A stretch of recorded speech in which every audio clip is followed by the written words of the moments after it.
Hey everybody, welcome back to Life at Lakeside Unedited. Today we're going to talk just a little bit, briefly, we'll see how long I can go on this one, about your basic care and maintenance for your live winter decor. So by that I'm talking about not only your poinsettias and Christmas cactus, but also your outdoor greens, your fresh cut greens, the ones you bring inside, your wreaths, your door charms, your swags, your mounds, your roping, whatever it is that you have around.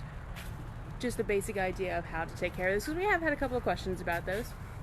So I wanted to make sure that we got to do one of these for you guys, so you had a resource beyond Google.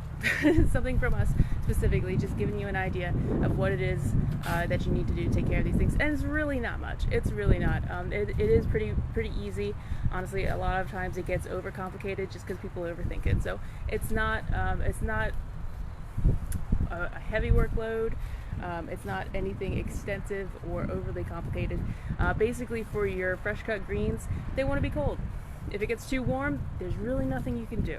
Unless you have a cooler or something that is big enough to put them inside temporarily until it cools back off again, there's not really anything you can do for them. They're going to start dropping yields a little bit faster when they get too warm, because they're drying out faster.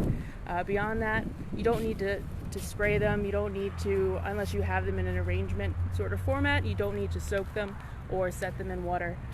There's really the best thing that you can do is just try and keep them cold, try and keep them in a shadier spot, but that's really going to depend on what you're decorating. So aside from that, there's not much that you can do. But let's take a look at some of the things we got here, just make sure that I'm covering all my bases. So that really goes for, hey, the bees out. It really is warm today. So we do have wreaths in various sizes. Thank you, Waverly. In various sizes, some of them decorated, some of them plain and waiting for you to decorate or not. We have your window swags. Like I said, it's going to be the same sort of thing. They just want to be cool. They are fresh cut here, so they're still nice and fresh when you come and pick them up. Same thing with these mounds or blankets, depending on what you call them. These are all decorated here. They were put together here, assembled, whatever you want to call it. So they are still nice and fresh. The magnolia, the holly, the balsam, all of that is still nice and fresh when you come and get it. There's, I think, some arborvitae in there. There's a couple different things. So, and then over here, of course, we have your roping. Again, same thing. We've got this beautiful thick roping that my sister makes here. So you can see, I mean, that's a chunky roping. But it's going to be the same thing. It's going to hold up a little bit better than the balsam as far as dropping anything, but it still wants to be cool, so don't put it near anything. Well, I wouldn't recommend it for your mantle if you're going to actually have a fire or any sort of heating device in the fireplace itself or under the mantle, just because it's going to dry out really quickly and then it's going to start to fall apart. So again, pretty basics. Magnolia, again, really nothing you can do. Magnolia dries beautifully, so that one you don't even really have to worry about when it does dry out, and it will eventually. All of these will inevitably dry out because they are cut.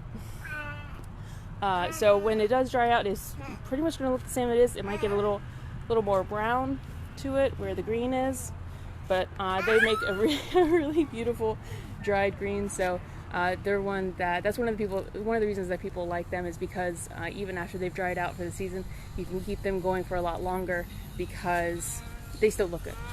So moving on to our poinsettias. Hopefully you guys can hear me over the singing baby in the background. So poinsettias, kind of the opposite, kind of sorta. So poinsettias, they like to be warm. They don't want to be cold. They don't like the cold at all. They are a tropical plant. So they want to be nice and cozy. But that said, they do not want to be in any kind of breeze. So if there's any kind of draft, warm or cold, they will not like it. You can see Mom's over there watering each of these guys by hand, because yes, that's what we do. So beyond that, taking care of a poinsettia, they don't want to be overly wet. They don't want to be soaked. Sorry, baby's pulling my hair out. Ouch. They don't like to be soaked down. They don't like their roots to stay wet, so you want to let them dry out a little bit in between waterings. They want to have some sun, even if it's just indirect light. You want to give them something.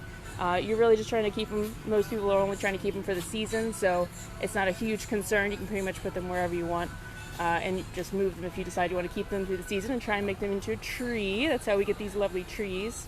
We keep them year round and keep training them up, just like any other bonsai, training them up into a tree as the year goes on. But again, pretty basic. Don't let them stay too wet.